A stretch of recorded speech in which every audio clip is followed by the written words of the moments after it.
Hello friends, welcome to basic computer academy channel. New day new lesson. আজ আমি আপনাদের একটা দারুণ জিনিস শেখাবো। আজকের শেখানোর বিষয়গুলি হচ্ছে এইগুলো: wrap text, orientation, merge cell and unmerge cell, align top, middle and bottom text, align left, centre and right text, copy and paste, cut and paste, font style change, font colour change, এইগুলো। তো এগুলো প্রত্যেকটা খুবই important জিনিস।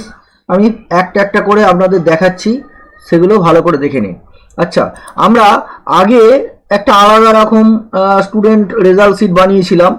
সেটা হচ্ছে এই যে এরকম বানিয়েছিলাম, যেখানে বাংলা, ইংরাজি, অঙ্ক এরকম মানে সাবজেক্টগুলো ছিল, যার টোটাল এভারেজ গ্রেড বার করেছিলাম। আর এখন এটা কম্পিউটার সাবজেক্ট দিয়ে 3টে সাবজেক্টের আমি একটা বানিয়েছি। আপনারা চাইলে এই টেবিলটাও প্র্যাকটিস করতে পারেন। একই নিয়ম, কিভাবে টোটাল বার করেছি, এভারেজ বার করেছি, গ্রেড বার করেছি, সেগুলোর নিয়মটা একই। আপনারা যদি না দেখে থাকেন তো আগের ভিডিওটা দেখবেন, সেখানে টোটাল কিভাবে বার করতে হয়, এভারেজ কিভাবে বার করতে হয়, গ্রেড কিভাবে বার করতে হয়, সেগুলো দেখানো আছে। তো এখন আমরা চলে যাব প্রথমেই যেটা আছে, র্যাপ টেক্সট। তো এই র্যাপ টেক্সটটা কি জিনিস?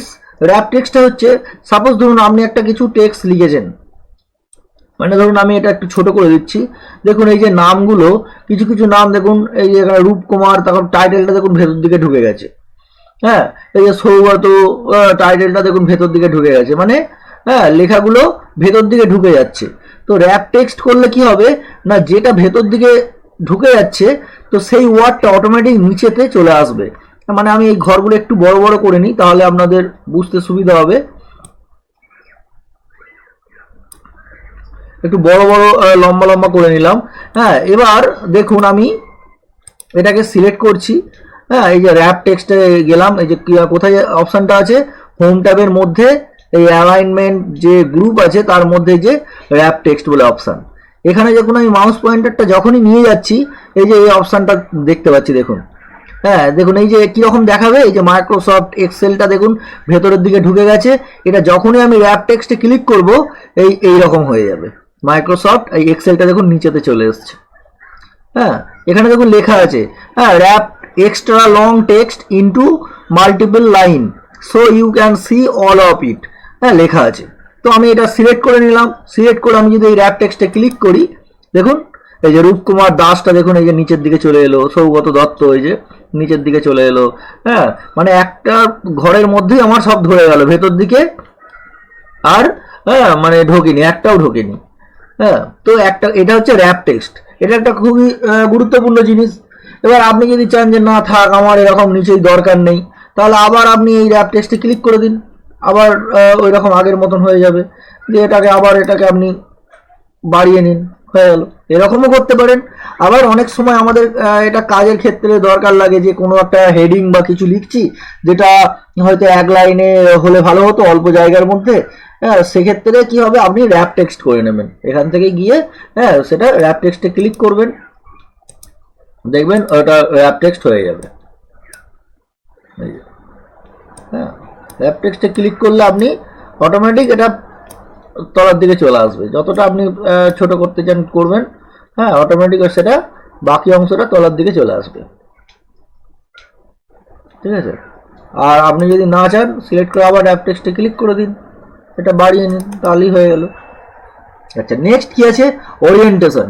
ওরিয়েন্টেশনটা কি না, লেখাটাকে আপনি অনেক সময় আমরা কি হয় যে স্কুল কলেজের যে রুটিনগুলো টুকি, এরকম ঘরের এরকম কোনাকুনিভাবে লিখি, ডিজাইন করে লিখি বেঁকিয়ে। তো আপনারা চাইলে ওরকম করতে পারেন। কীরকম, আমি এটাকে সিলেক্ট করে নিলাম ঘরটা, ধরুন নামগুলোকে। হ্যাঁ, এইবার এই যে অ্যালাইনমেন্ট যে গ্রুপ আছে, এখানে দেখুন এই যে এ বি বলে একটা দেখুন অপশান আছে, দেখতে পাচ্ছেন? হ্যাঁ, এটা হচ্ছে ওরিয়েন্টেশন অপশান। তো এই অপশানের মধ্যে আমি যখন ক্লিক করব, এখানে দেখুন কেমনভাবে আপনি কোন অ্যাঙ্গেলে দেখাতে চাইছেন সেটা আছে।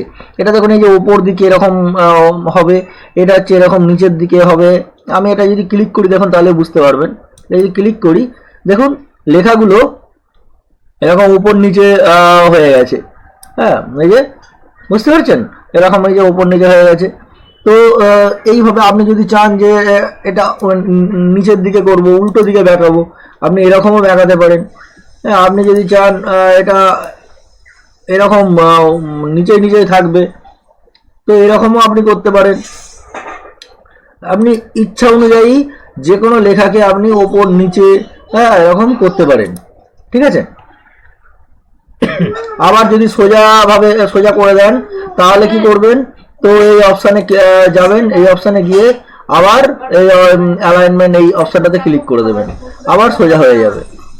আচ্ছা, এই ঘরগুলো আপনি একসাথে যদি সোজা করতে চান, হ্যাঁ কি করবেন, আপনি সিলেক্ট করে হ্যাঁ এই যে সিলেক্ট করবেন, এই যে পাশে যে অপশানগুলো আছে 1 2 করে যেগুলো লেখা আছে, এখানে গিয়ে আপনি যেমন টানবেন দেখুন প্রত্যেকটা ঘর একই মাপের হবে। আপনি যদি সিলেক্ট করার পর এরকম এই যে দুটো ঘরের মাঝখানে যে মাউস পয়েন্টারটা নিয়ে যাচ্ছেন, যখন দেখুন একটা প্লাস চিহ্ন মতন হয়ে যাচ্ছে, এই অবস্থায় যদি আপনি যেমন টানবেন প্রত্যেকটা ঘর দেখুন অতটা করেই হ্যাঁ মানে বড় বড় হয়ে যাবে। আবার যদি আপনি টেনে নির্দিষ্ট একটা মাপ নিয়ে ছেড়ে দেন, হ্যাঁ তেমন হয়ে যাবে। তো এটা হচ্ছে ম্যানুয়ালি বাড়ানো কমানো। সেম একইভাবে সিলেক্ট করার পর এই এই ঘরগুলো আপনি চেনে এরকম ছাড়বেন, দেখুন সবগুলোই আপনার এরকম সিলেক্ট করে নিলাম, ধরুন সিলেক্ট করে আমি যদি এরকমভাবে যদি টেনে ছেড়ে দিই, দেখুন সবগুলো এক মাপের হয়ে গেল। কলামও এরকম করে বাড়ানো কমানো যায়, আবার রো এরকম বাড়ানো কমানো যায়, ঠিক আছে। আচ্ছা, নেক্সট কি আছে, merge cell and unmerge cell. Merge cell and unmerge cell, merge সেলটা আমি দেখাই। ধরুন আপনি ওপর দিকে একটা কিছু নিয়ে এলেন, আচ্ছা এটা এই ঘরগুলোকে আমি আরেকটু ছোট করে দিই, হ্যাঁ অনেকটা বড় বড় লাগছে, একটু ছোট করে দিই।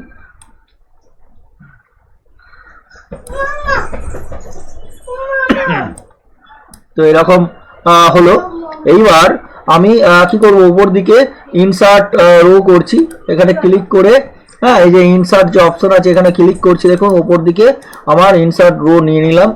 এইবার আমি এই উপরে ধরুন একটা কিছু হেডিং লিখতে চাইছি, তো এরকম সিলেক্ট করে নিলাম, যতটা আমার প্রয়োজন সেরকম সিলেক্ট করে নেব। সিলেক্ট করার পর এই মার্জ অ্যান্ড সেন্টার এই অপশানে যাব, এখানে গিয়ে এই যে মার্জ সেল বলে অপশান আছে, এখানে ক্লিক করলেই আমার ঘরটা দেখুন ফাঁকা হয়ে যাবে। এইবার আমি এখানে আমি কিছু লিখতে পারি, ধরুন আমি এখানে লিখলাম স্টুডেন্ট, হ্যাঁ স্টুডেন্টস হ্যাঁ রেজাল্ট, স্টুডেন্ট রেজাল্ট বলে ধরুন লিখলাম। এটাকে এবার আমি সেন্টার করে দিয়ে, যে অ্যালাইনমেন্ট সেন্টারে যদি ক্লিক করে এটা মাঝখানে চলে আসবে, এটা হচ্ছে বাঁদিকে অ্যালাইনমেন্ট লেফট, আর এটা হচ্ছে রাইট। তো এটা আমি পেস্ট একটু বাড়িয়ে নিলাম, এখান থেকে সাইজে গিয়ে একটু বড় করে নিচ্ছি আমার মতন করে, এটা বড় করে নিলাম। এটাকে আমি বোল্ড করে নিতে পারি, আন্ডারলাইন দিতে পারি, ইউ মানে আন্ডারলাইন, হ্যাঁ। আর অ্যালাইনমেন্ট এটা লেফট, এটা সেন্টার, আর এটা হচ্ছে রাইট, যেটা আপনার সুবিধা সেটা আপনি ক্লিক করবেন। আচ্ছা, আর একটা জিনিস কি আছে, হ্যাঁ align top middle and bottom text. তো আপনি এই টেক্সটটাকে সিলেক্ট করবেন, সিলেক্ট করার পর এই যে দেখুন অ্যালাইনমেন্ট উপরের দিকে এই যে এই অপশানগুলো, এটা হচ্ছে টপ, এটা যখন আমি ক্লিক করব দেখুন এটা উপরের দিকে যাচ্ছে। আমি ঘরটাকে একটু বাড়িয়ে দিই তাহলে আপনারা ভালো বুঝতে পারবেন, দেখুন এটা উপরের দিকে। এটাতে যদি ক্লিক করি এটা হচ্ছে মিডিল অ্যালাইন, এটাতে ক্লিক করলে দেখুন মাঝখানে, হ্যাঁ মাঝখানে। আর এটাতে যদি ক্লিক করি একদম নিচেই, তাহলে এটা হচ্ছে অ্যালাইনমেন্ট, এটা টপ, এটা মিডিল, আর এটা হচ্ছে বটম। তো এইভাবে আপনি যে কোনো লেখাকে হ্যাঁ কোনো ঘরে ওপরে মাঝখানে বা নিচেই আপনি রাখতে পারেন। আচ্ছা, নেক্সট কি আছে, কপি অ্যান্ড পেস্ট। আচ্ছা, আর একটা জিনিস কি, আনমার্জ সেল। ধরুন আপনি হ্যাঁ আপনার এই এটার দরকার নেই, আপনি এটাকে আনমার্জ সেল যদি করতে চান কি করবেন, সেম একই প্রসেস, এই মার্জ অ্যান্ড সেন্টার এই অপশানে যাবেন, এখানে গিয়ে এই যে আনমার্জ সেল যদি ক্লিক করে দেন এই দাগগুলো আবার ফিরে চলে আসবে, ঠিক আছে। তো আমি এটা মার্জ সেলই করে রাখছি, হ্যাঁ এটা করে রাখলাম। এখানে দেখুন আরো অপশন আছে, হ্যাঁ মার্জ অ্যাক্রস। মার্জ অ্যাক্রস বলতে হ্যাঁ এই যে মার্জ সেল আমি করলাম এটা দুটো ঘরে পরিণত হবে, মাঝখান দিয়ে একটা দাগ চলে আসবে, দেখবেন। আমি এটা যখন ক্লিক করব, এখানে 3টে আমি রো নিয়েছি, হ্যাঁ লম্বা লম্বি, দেখুন মাঝখানের যে কোলামের যে দাগগুলো সেইগুলো দেখুন শুধু উঠে গেছে, আর রোটা পুরোটাই ক্লিয়ার হয়ে গেছে। তো এইটা হচ্ছে মার্জ অ্যাক্রস। আপনি আবার এটাকে সিলেক্ট করবেন, সিলেক্ট করে আপনি মার্জ অ্যান্ড সেন্টার যদি করেন, হ্যাঁ, তাহলে এই যে এটা মাঝখানে চলে আসবে, তাহলে আপনাকে আর আলাদাভাবে সেন্টারে ক্লিক করতে হবে না। হ্যাঁ, আর মার্জ সেল করলে এমনি ফাঁকা হবে। আনমার্জ সেল মানে হচ্ছে এটা হয়ে গেল, আর মার্জ সেল মানে হচ্ছে পরিষ্কার হয়ে যাব। তো বোঝা গেল। হ্যাঁ, তো এইগুলো হচ্ছে মার্জ সেল। আচ্ছা, নেক্সট কি আছে? Copy and paste. Merge cell and unmerge cell হয়ে গেল। অ্যালাইন টপ, মিডিল, বটম এগুলো দেখিয়েছি। অ্যালাইন লেফট, সেন্টার, রাইট হয়ে গেছে। আচ্ছা, কপি অ্যান্ড পেস্ট। কোনো লেখাকে আমি যদি কপি পেস্ট করতে চাই, সাপোজ ধরুন আমি এই ওয়ার্ডের নাম্বারটাকে আমি কপি করতে চাইছি, তো এটাকে সিলেক্ট করলাম। সিলেক্ট করার পর রাইট ক্লিক করব, রাইট ক্লিক করে ওকে, এই যে কপি, রাইট ক্লিক দিয়ে এই যে কপি যে অপশানটা আছে এই অপশানে ক্লিক করব।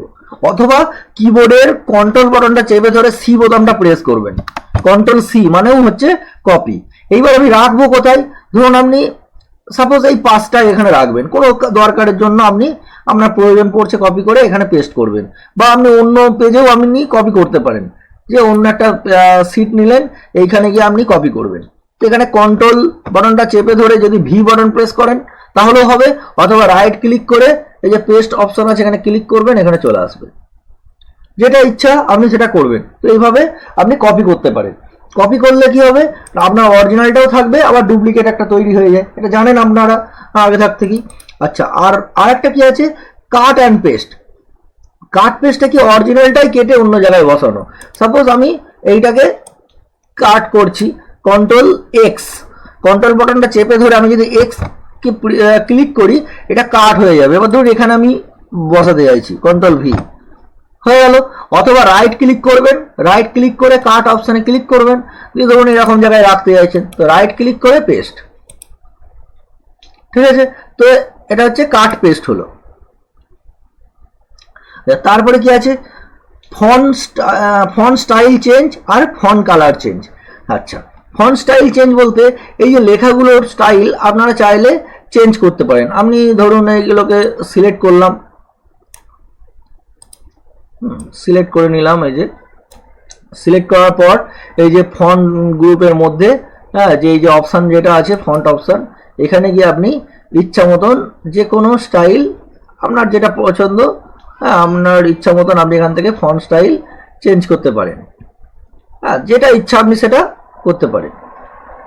বিভিন্ন স্টাইলের আছে, হ্যাঁ, এখানে দেখুন একটা আলাদা রকম আছে। তো আপনি আপনার ইচ্ছা, এটা আমার মন হলে এটা জাস্ট করলাম। আবার যদি আপনি এটাকে ঠিক করতে চান, আবার এটাকে যাবেন, এখান থেকে গিয়ে আবার আপনি ক্লিক করে দেবেন। হ্যাঁ, আপনার পছন্দ মতন যে কোনো ফন্ট স্টাইল সেটা হয়ে যাবে। আচ্ছা, font colour change. Font colour change হচ্ছে এই যে এ বলে যে সিম্বলটা আছে, হ্যাঁ, এইটা হচ্ছে ফন্ট কালার। এইখানে যাবেন, এখান থেকে আপনি চাইলে এটা ধরুন একটা আলাদা কালার করতে চান ফন্ট কালার, তো এখানে গিয়ে আপনি লাল কালার করে দিলেন। হ্যাঁ, তো দেখুন এটা লাল কালারের হয়ে গেল। আপনি যদি চান এইগুলো আলাদা কালার করবেন, হ্যাঁ, এগুলো আলাদা কালার করবেন, তো এগুলো আলাদা কালার হয়ে যাচ্ছে দেখুন। তো এগুলো, এটা হচ্ছে ব্যাকগ্রাউন্ড কালার নয়, এটা হচ্ছে ফন্ট কালার, লেখাগুলোর কালার চেঞ্জ হচ্ছে। তো এইভাবে আপনি ফন্ট কালার চেঞ্জ করতে পারেন। আবার যদি মনে করেন যে না থাক আমি কোনো কালারই চেঞ্জ করবো না, যেমন ছিল তেমনই, তো এটা পুরোটাই সিলেক্ট করে দেবেন, এই অপশানে গিয়ে এই অটোমেটিক অপশানে ক্লিক করে দেবেন, তাহলেই সেটা হয়ে যাবে। তো আজকের বিষয় যেগুলো ছিল সেগুলো মোটামুটি সবই দেখালাম। হ্যাঁ, তো ভিডিওটা কেমন লাগলো অবশ্যই সেটা কমেন্ট করে জানাবেন, আর একটা অবশ্যই লাইক করে দেবেন ভিডিওটাতে। হ্যাঁ, আবার পরের ভিডিওয় নতুন কিছু টপিক নিয়ে আসবো। হ্যাঁ, সবাই ভালো থাকবেন। হ্যাঁ।